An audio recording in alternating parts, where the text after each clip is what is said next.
同时，继续来看这个案件，海基会前董事长郑文灿做桃园市长的任内涉嫌贪污，妨以500万交保候团。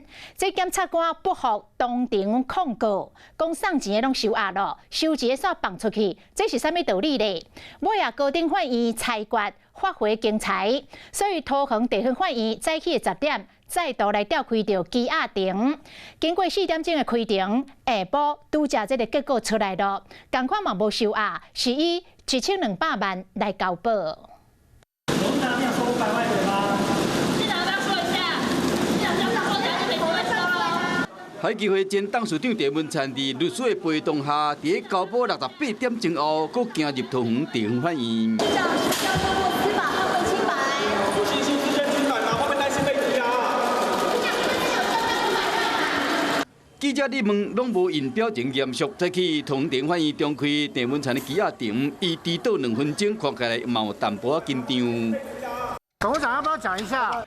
顶摆郑文灿要笑出来，即摆拢无表情。伊伫初六早起，和检方依照贪污治罪条例等的罪嫌声押禁见。同一天下晡，法院裁定500万块交保，检察官当庭控告，桃园地方法院伫初次收到控告书。 特别早起以罪诉件送到高院4点54分裁定，撤销发回桃园地方法院。早起10点，各开羁押庭。市长，生日当天遇到这样的事情，会不会觉得很委屈啊？ 高等法院认为，桃园地方法院无说明收押原因，无法度判断收押必要性，而且专案还未调查好进程，难以证明伊未串口径。因为这2点无法度判断妥当性，而且呢理由无完全发挥经裁。 卡着土地贪污的弊案，即摆桃园地方法院更加谨慎，就要等庭审结束了，才公布法官的姓名，就惊讲又搁引起争议。虽然郑文灿透过律师发表声明，讲伊无不法的行为，配合司法的调查。